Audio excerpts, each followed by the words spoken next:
ونادوا أصحاب الجنة أن سلام عليكم لم يدخلوها وهم يطمعون.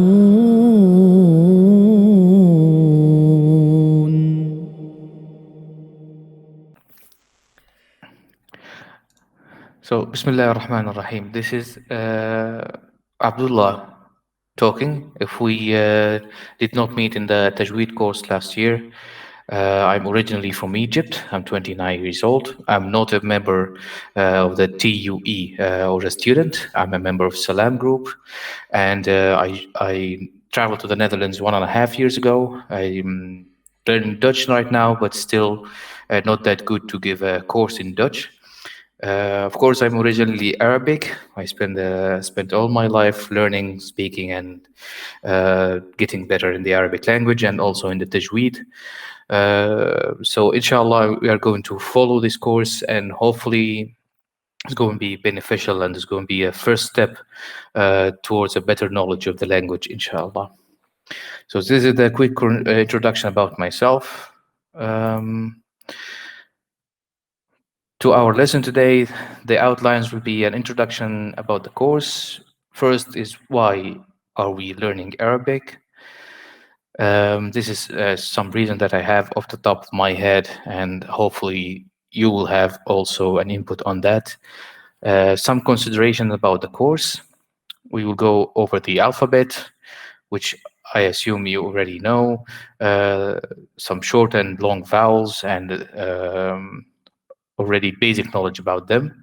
The definite and indefinite nouns. Now we get to the book in hand, examples on that, and some exercise, and what we call solar and lunar letters, and some exercise on that, and then we review and read the new vocabulary, and of course, small homework when you're at home. So, introduction, why are we learning Arabic?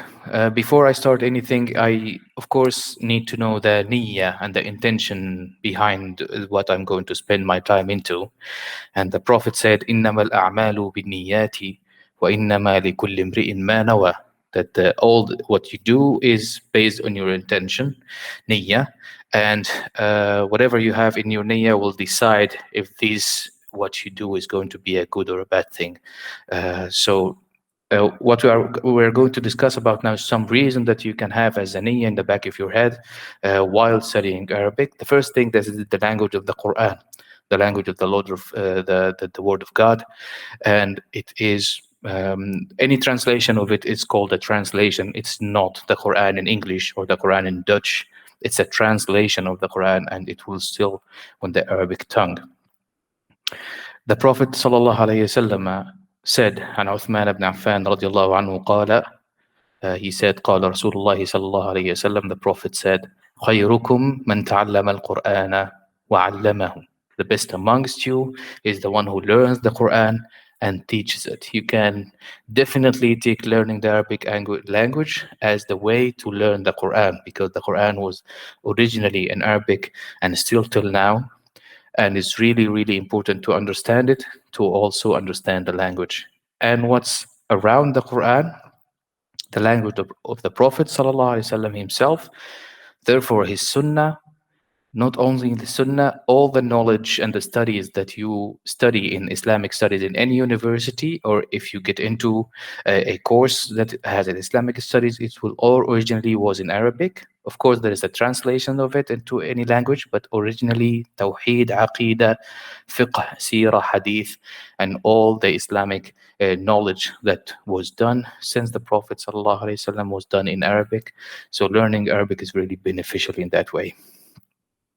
It's also a valuable language skills if you're traveling to the Arab world. So as you can see here, this is just from Google. So this is the number of people that speaks or the Arabs around the world. The green ones in different like grades of the green is depending on how many people, how many Arabs live in these areas. And you can see the black or the dark ones. These are the Arab countries. And you can see here like 19 or 20 countries here that not 100% speaking Fusha. No, they have their own dialects, but all of them, or most of them, have the knowledge of the Fusha. So if you're speaking Fusha and you travel there, you're probably gonna get by. For a guy like me coming from Egypt in the streets of Cairo, you cannot go by English.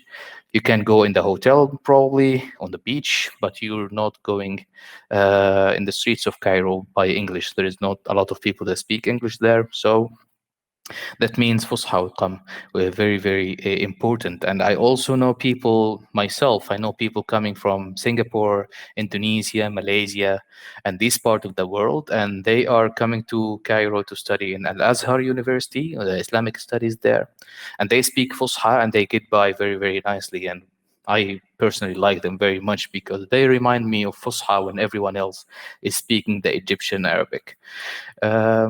Also, other reasons, if you have another reason that you have that I did not mention, you can add in the chat and then everyone will get, yeah, we may have that as a niyyah as well. So we have 1 minute for everyone to, if there is another reason in mind, please add it in the chat box.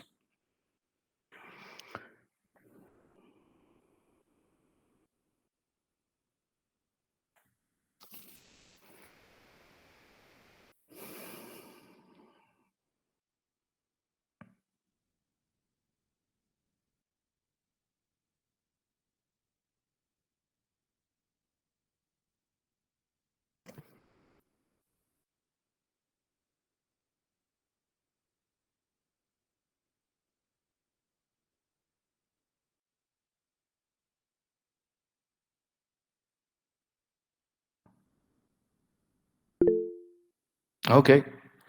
A brother said hijrah.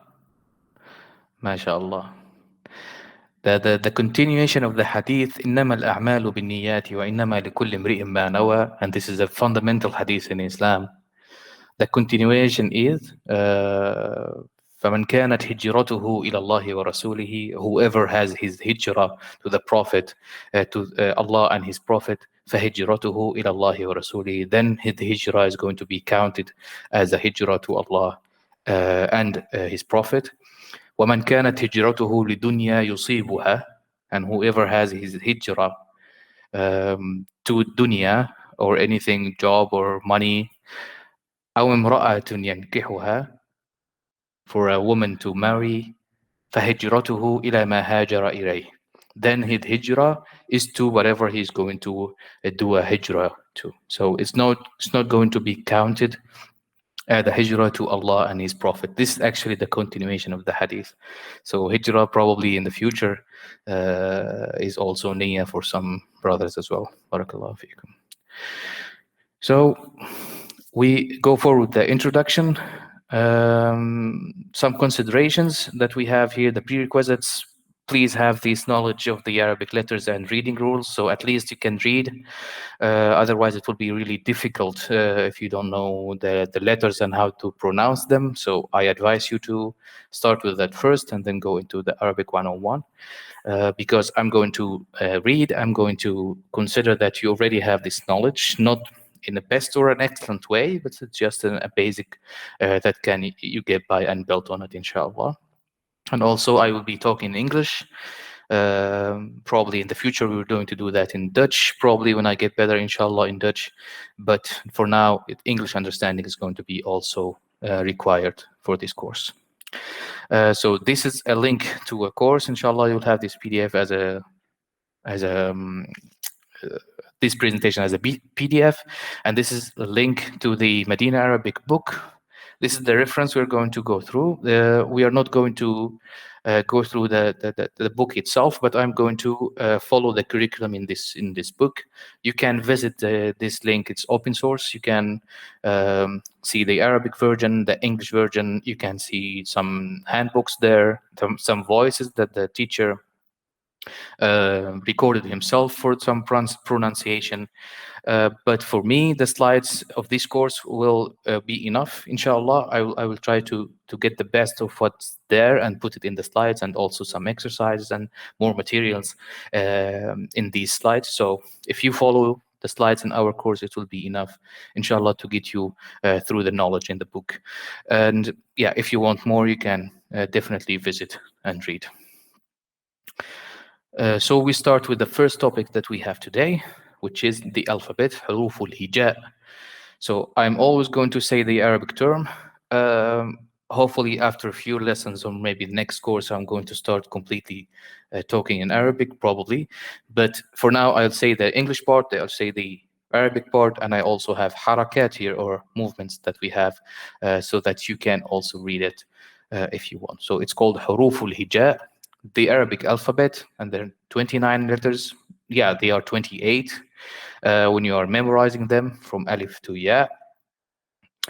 And hopefully everyone knows how to pronounce these letters. I have one comment here about the Jim and probably other letters, but the Jim, because it's common with another languages, but in Arabic Fusha, we never say Ga. We never say like English good or great. We don't say Ga. We always say Ja. Jamil. It's always be, we call it mu'attash. So Jim will never be Ga. It's always Ja. Ja. So as other letters, I'm not going to all of them, but this is just because it's really common between other languages. But in Arabic Fusha, we don't say Ga, we say Ja. 28 letters, and then we have one letter that has two purposes, which is the alif here. So alif sometimes becomes just a elongation letter or an extension letter, like in the word bab. Here we have an alif, but it's for elongation, so it's not necessarily a separate letter. Sorry, a separate, like you stop on it or something, but it's just for elongation of this fatha. And also, if it has hamza, then it's a letter called a, or alif, a, u, e. So here it's a completely separate letter, not only for elongation. So some people are making the 29 letters because alif can be two letters, one alif, which is an for elongation, and the other alif is with hamza. So they count Hamza as as a separate letter to the 28. Anyway, this is Huruf al-Hija, and this is, I suppose it's a known knowledge for people in this course, hopefully. If you have any questions, please let me know.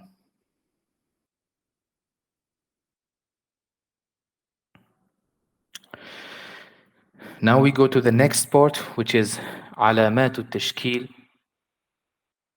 or the short vowels, الحروف المتحركة, the long vowels. And also this is a part of the reading, but I need to bring it up at the beginning to, this knowledge is really, really important. Now, in the Arabic language, when you read it, you have 5 movements that you can have around the letters. 3 of them are called the movements, or al-harakat, there are signs, and 2 of them are actually an extra, but you need to know the 5 and you need to know what are they doing. So the 5 are ضمة, فتحة, كسرة, سكون, and شدة. Dhamma is making the letter have the sound U after it, so the kaf will be ku, fatha will be a, so the mim will be ma, and kasra will be e, so here the jim will be g. Sukun will have the letter stable, so we call the stability sign, and shadda will do a double letter, like here, the example, mudarris, the ra here is pronounced twice, it's not mudaris, so if it's one ra, it will be mudaris, which is not the case here because we have shadda, so we say mudarris. Now again, these are 5 movements or harakat. Fatha, dhamma, or kasra, it can be considered short vowel. So it gives a short movement to the letter. Example, hear this word. Try reading with me and while you are on mute, just to get familiar with the language. So here, kaf, ra, sin, ya, and you can see the harakat. Here is sukun, and here kasra. Kursi. Kursiyun. Kursiyun. I'm really sorry. There is a missing shadda here. This. Um, so we have shadda and tanween dhamma. So here it goes. This should be kursiyun. Kursiyun. Kaf dhamma. Ku. Kursiyun. Yeah. Here mim fatha. Masjid. Masjid. Masjid. Seen has sukoon. So with this stability, I will not say masa or masi. So I will say masjid. And jim always have this, we call it ta'atish. Jim always pronounced like that. J, j. Masjid. Yeah. Also with kasra and with sukoon. So we have fatha, sukoon, and kasra in the same word. Mim, fatha, ma. Sin, sukoon is stable, sakina, and jim, kasra, g, g. Masjid. And we have been through the shadda, mudarris. So here we have double ra because we have shadda. These are the main movement that you need to get familiar with. If you know how to read Arabic, of course, this is a trivial information to you. But for everyone who doesn't know, this is also important.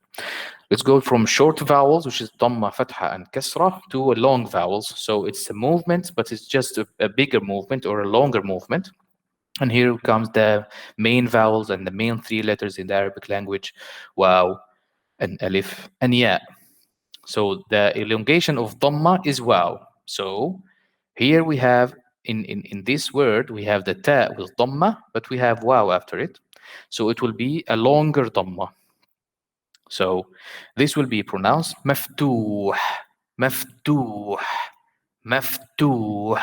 So the dhamma went a little longer because there is an elongation here, or you can call it a long vowel. Yeah. Same with fatha and alif. Kitab.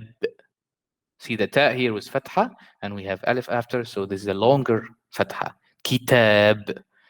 And with kasra, also the same thing. Yeah, after kasra is the long and kasra. Sarir. Sarirun.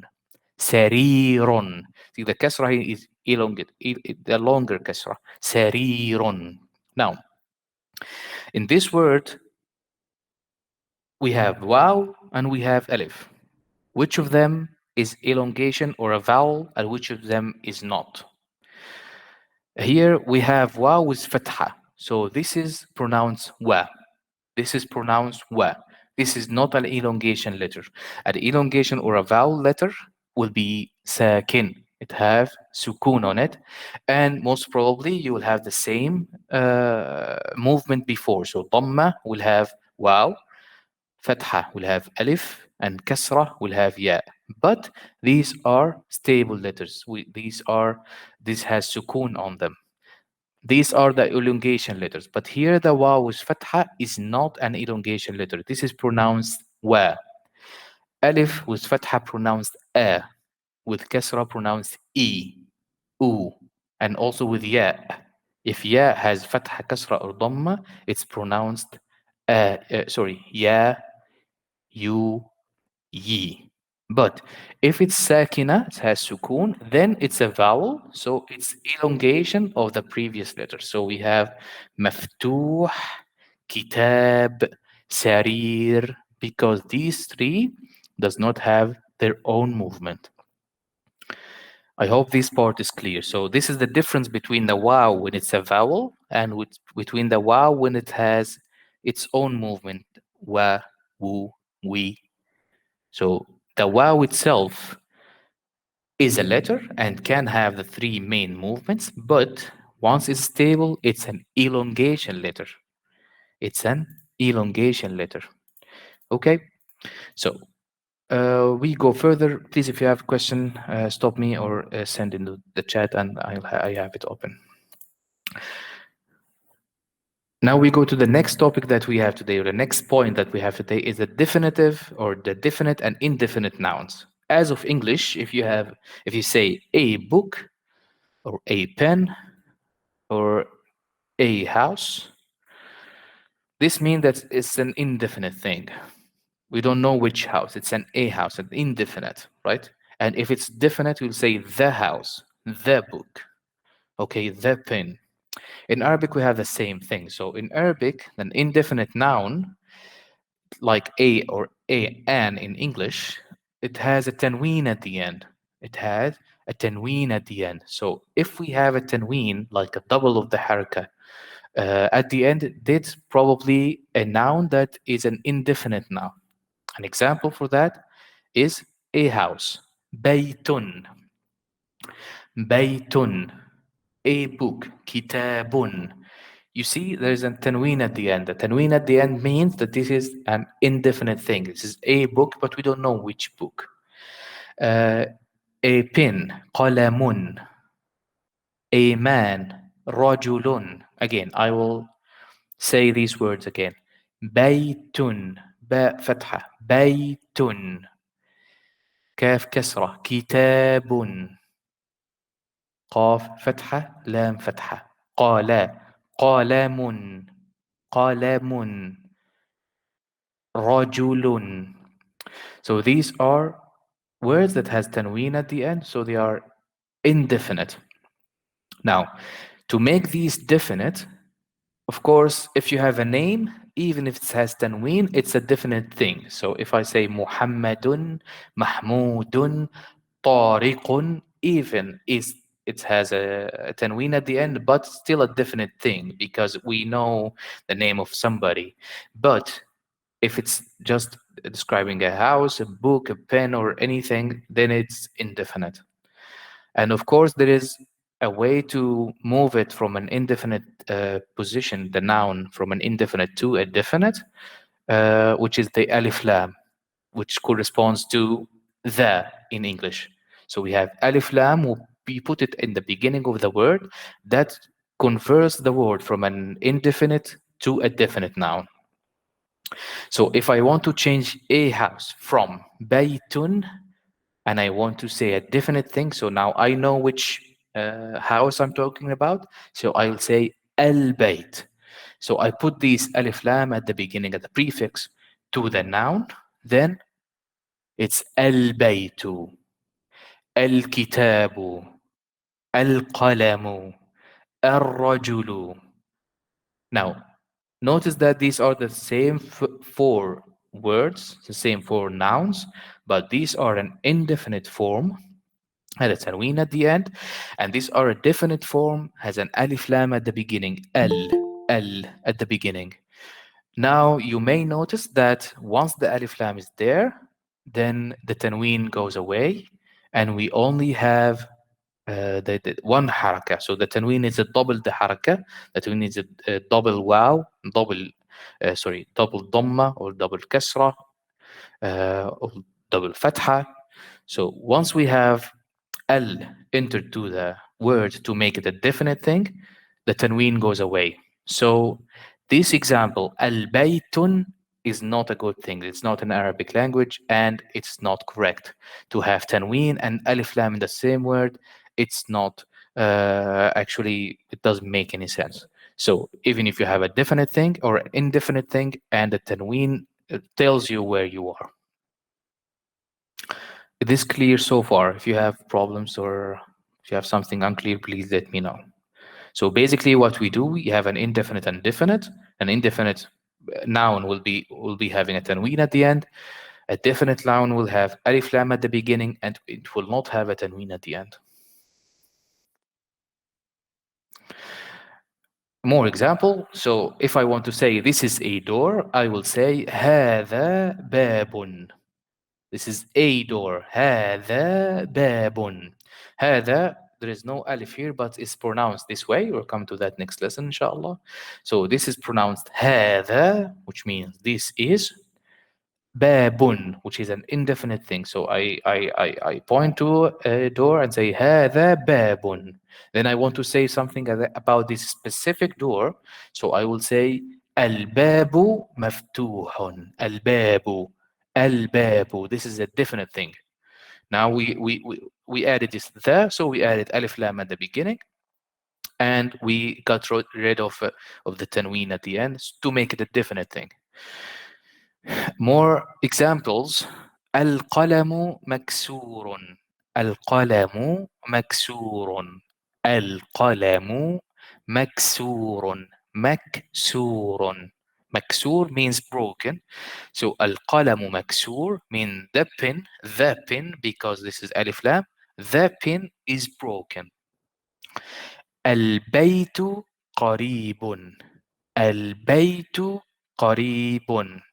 I hope when I read, please repeat after me if there is something. Yes, Mehmet Hussein, you can talk. Hello, Assalamu alaikum. Wa And alaikum salam. all the names finish and with U? Is there specific things Uh, for this, like a Beitu or like a Beitun? But always like seems like there's U at the end. you mean Dhamma at the end, Yeah, Dumma. Yeah, Dhamma Dumma. Yeah, or Dumma. Tanween Dhamma. So, Dumma. of course, it's not. So, we have Dhamma, Fatha, or Kasra. And when we come to the, what you call it, i'rab of the noun, so the noun in a specific sentence has a meaning depending on this Dhamma, Fatha, or Kasra, then it's going to be changing. So, what I'm saying right now is that we have a tanween here, any kind of tanween. It can be kasra, fatha, or dhamma. But now, because we are starting, it will continuously be dhamma until we reach the point that we say, okay, I want to understand what's the position of the noun, or now there comes the i'rab, and then we will change this dhamma to kasra and fatha. But for this lesson, it's going to be dhamma all the way. Okay, thank you. Yeah. So we go along with the examples. الولد جالس. الولد. الولد. This means this is a definite thing. The boy is sitting. جالس. الرجل واقف. The man is standing. الرجل. الرجل واقف. الكتاب جديد. الكتاب جديد. الكتاب. الكتاب the book. القلم قديم. القلم. القلم. All these are definite things. الكرسي also a definite. الكرسي مكسور. الكرسي مكسور. All of these are nouns that are definite because they have alif lam at the beginning and the end does not have a tanween. We have an exercise here. Hopefully, if anyone's ready to join and help me with this. So it says that read and add the correct ending. So we have nouns here, and this is the key from me. Say in Arabic, it says اقرأ واكتب ضبط أواخر الكلمات. Like put here at the end of the noun if it has ضمة or it has a tanween ضمة based on what you see in the noun. So I will do the first one. It's here, masjid, masjid, and it does not have alif lam at the beginning. That means it's an indefinite thing. So I will choose tanween. So it will be masjidun, masjidun. This is an indefinite thing. Can someone help me with the second one?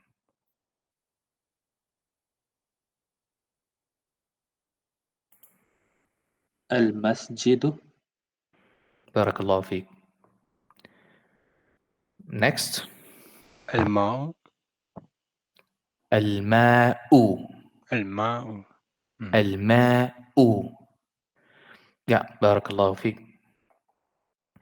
And then ماء. ماء. نعم. If someone does not understand, please let me know, because it seems like everyone is understanding. قلم. قلم. Barakallahu feek. That's indefinite thing. Then I'll go forward. القلم. Now, Muhammad. This is a name. This is a person. It's a definite thing, but still it doesn't have alif lam at the beginning, so we put tanween. Muhammadun. Naam. And then at the end, al-hajar, because there is an alif lam, it will be al-hajaru. Hopefully it's clear. And this part will also have something in the homework, something like that in the homework, just for you to not forget it. So this is part of lesson 3 in the book, actually. So we go forward. The second part of this lesson is what we call solar and lunar letters. الحروف الشمسية والقمرية. الشمسية والقمرية. Solar and lunar. So what's this thing? So there is a when you start reading, you will figure out that when some letters at the beginning of the noun, it has some effect on the alif lam here. So alif lam is very common because it gives the definity to any noun. But when you have certain letters at the beginning of the noun, the lam sometimes is not pronounced. So it's a silent letter. When you have half of the letters, 14 of them, in the beginning of the noun, the lam becomes silent. Like the word ash-shams.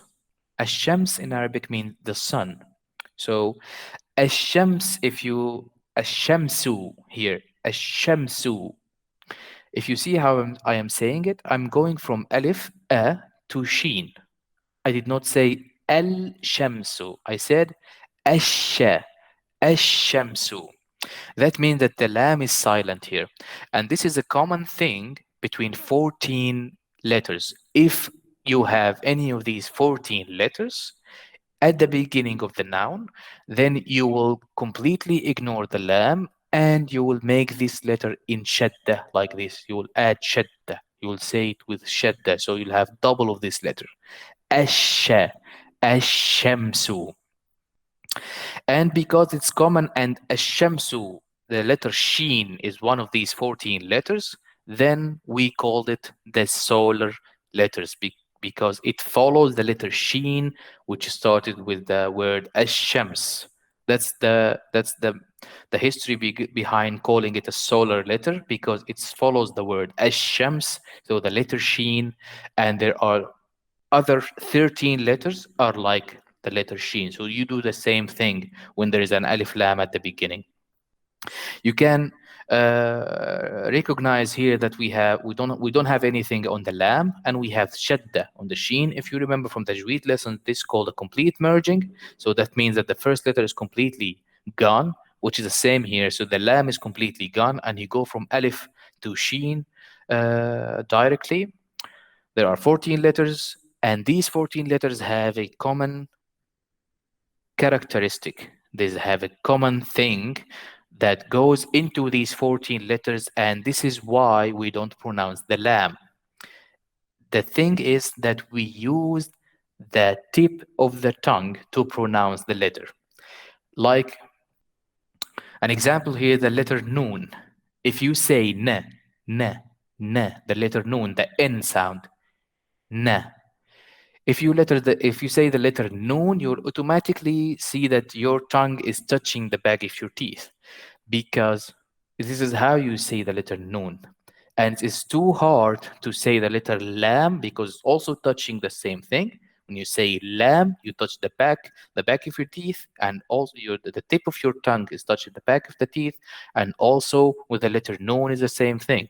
That's why when any letter has this in pronunciation, we just get rid of the lam. Like here in the example, the letter noon, we say an-najmu, an-najmu, an-najmu. See here in the pronunciation, there is no L here, there is no lam. We go from alif to noon, an-najmu. The 14 letters are going to come in the next slide, and we're going to pronounce it and find out this characteristic about them. So all of them have the tip of the tongue. We use it to pronounce the letters.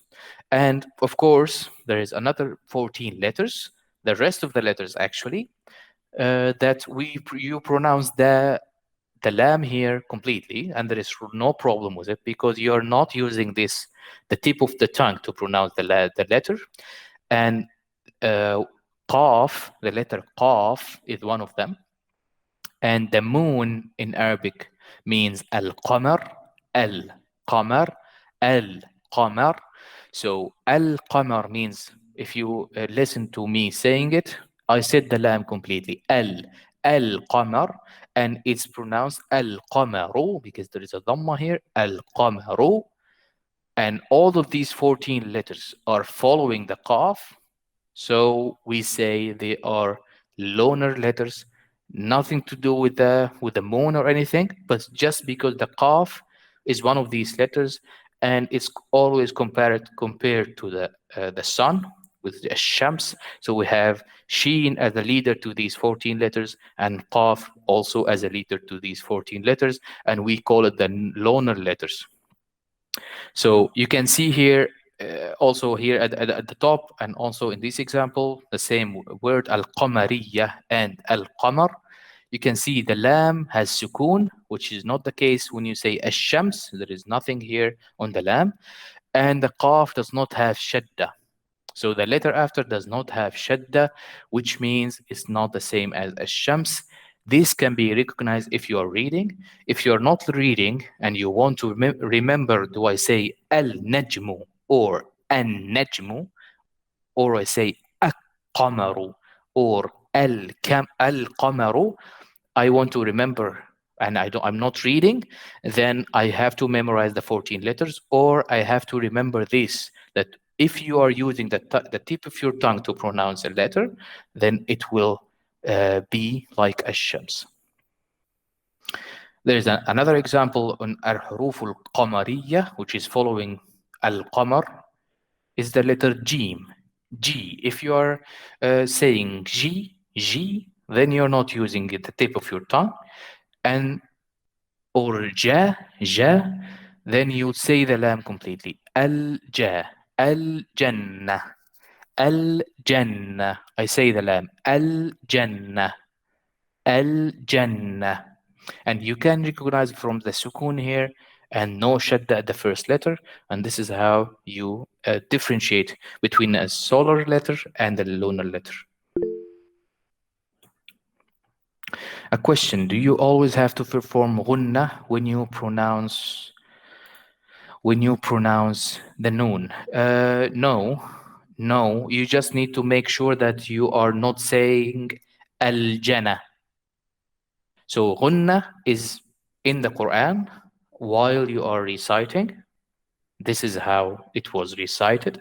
But if you are speaking Fusha, you just need to differentiate between the shadda and no shadda. So you have to differentiate between al-jana and al-jannah. So al-jannah is two noon. So once you differentiate between these two, then you can be understood and you don't need to do ghunna. Because the ghunna, the noon mushaddada, the ghunna is really tall and probably is suitable for reciting the Quran and not for speaking Fusha. I hope I answered the question. Okay, wafikum barakallah. Then we go to the next slide, which already have the 14 letters on each side. So here, the orange one, or the different grades of orange here and the different grades of blue. I choose the colors because it's related to the sun and this is related to the moon as well. This is nothing to okay. And then now we have the 14 letters, and now we are going to pronounce the letters and realize if we are using the tip of the tongue or not.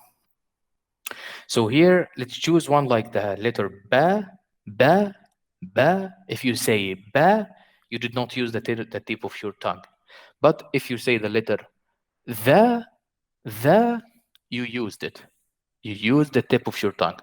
That's why when you say الذهب, you do not say الذهب. Al-dhahabu is really strong is really like very, very hard to say. That's why we neglect the L, the lam here, and we go to the. Al-dhahabu. Al-dhahabu. Zay as well.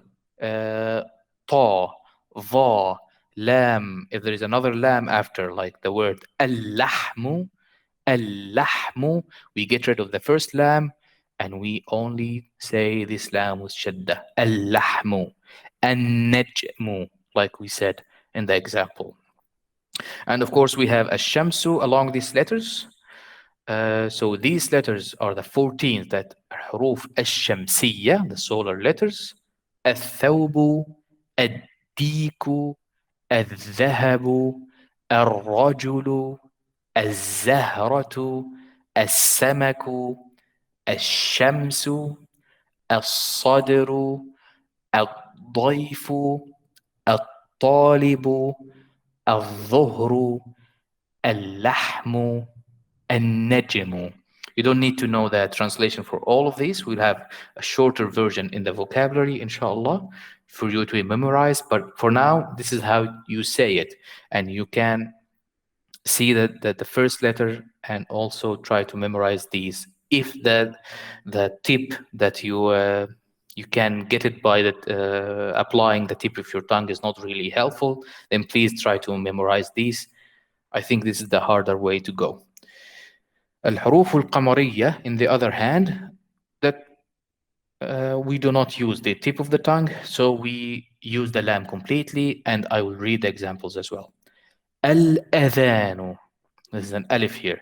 الأذان, الباب, الجنة, الحمار, الخبز, العصر, الغداء, الفجر, القمر. This is the leader, right? القمر, الكلب, المغرب, الهواء, الولد, اليد, اليد, اليد. So all of them have the 14 letters and alif lam at the beginning, and they have sukoon. They don't have shadda. These are the loner letters. So another exercise.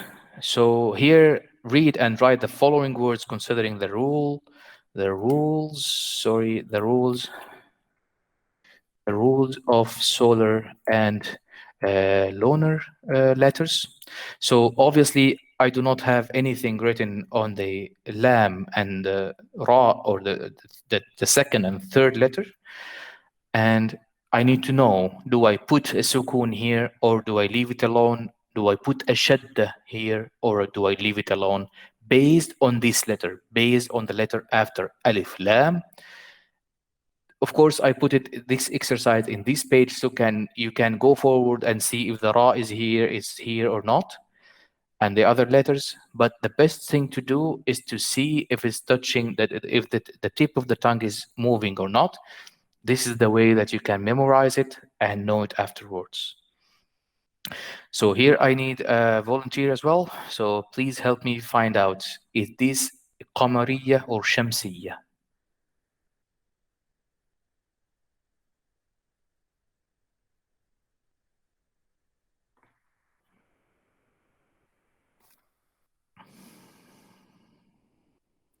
الرسل. So القمرية. I mean الشمسية. الشمسية. نعم, it's good, but this is a wow here. There's a mad here, so it is الرسول. الرسول, and it's شمسية. نعم, بارك الله فيك. الرسول. نعم. الدكتور شمسية. This is فاء. Sorry, الدفتر. نعم, الدفتر. الدفتر. نعم, there is a problem here in this exercise that you don't know if you do fatha, kasra, or dhamma in these words. So I solved that in the exercise because I'm here to say that. So now this is fatha, and also ar-rasul, this is fatha. Maybe in other words it will be different, and I will help with that. So here it's ad-daftaru, and it's shamsiyya. So we have shadda here and sukun here. Ad-daftaru, because it's dal and it's one of these letters. The next example.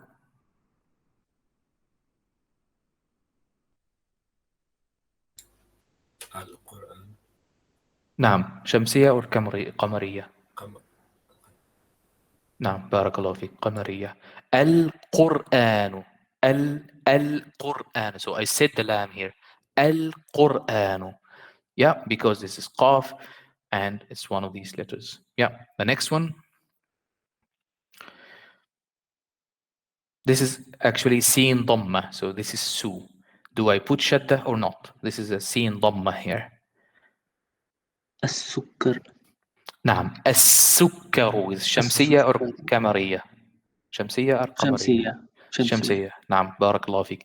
السكر here ألف لام شمسية. Seen is one of these letters, so seen will have shadda and the lam will be empty. السكر. نعم. There's someone else?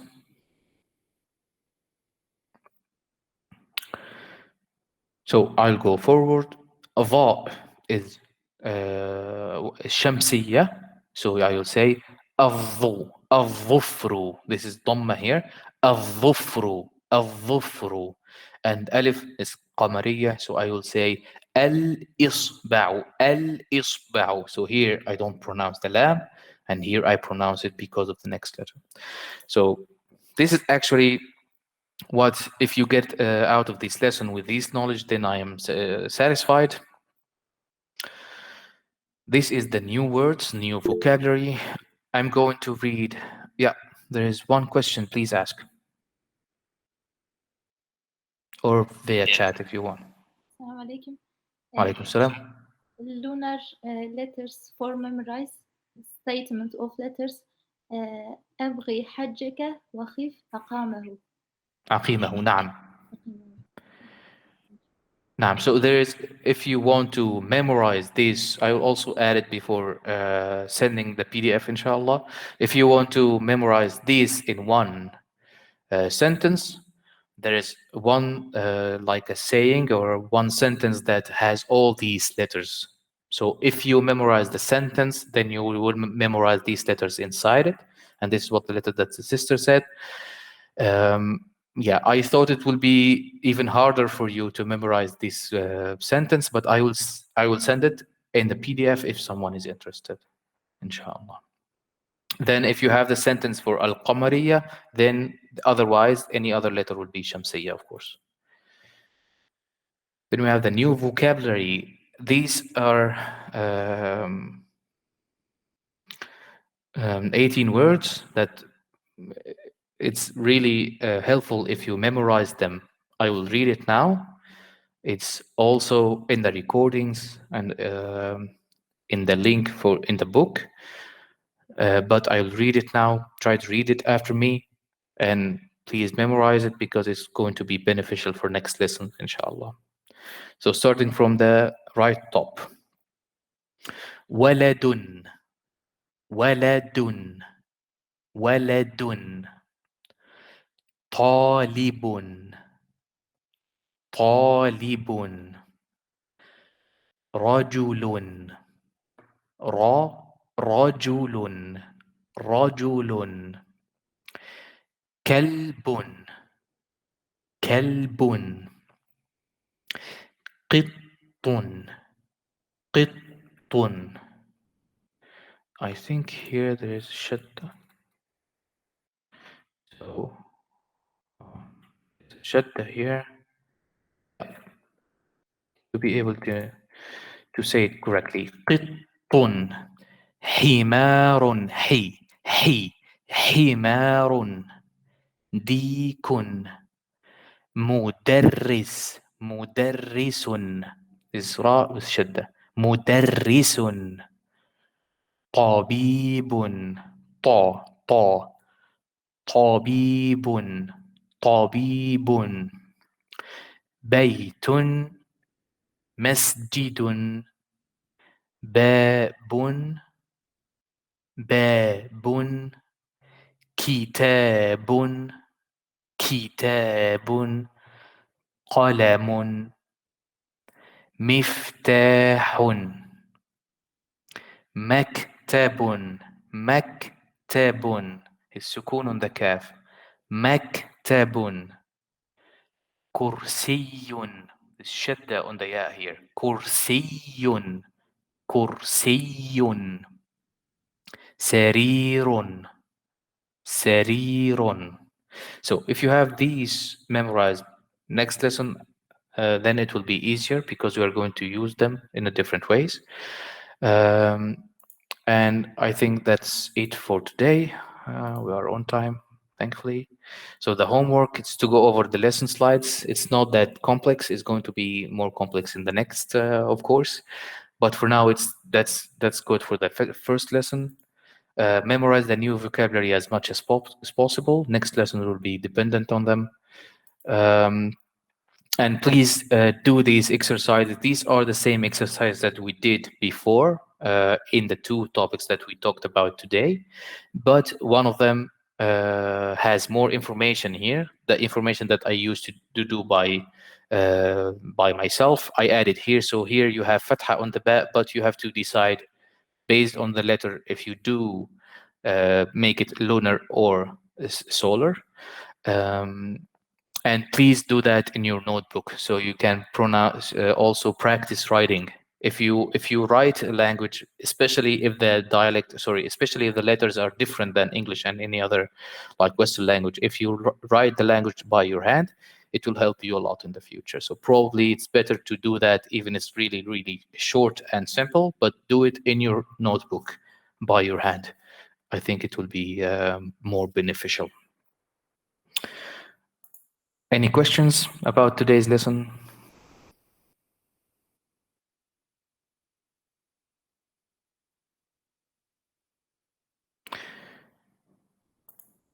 Yeah, just to make sure. Yeah. In the Shamsiya letters, always there's a shadda, right? You'll this the lam will be not pronounced and the first letter will have shadda. Naam. Okay. Jazakallah. Yeah. Yeah. Yeah. More questions?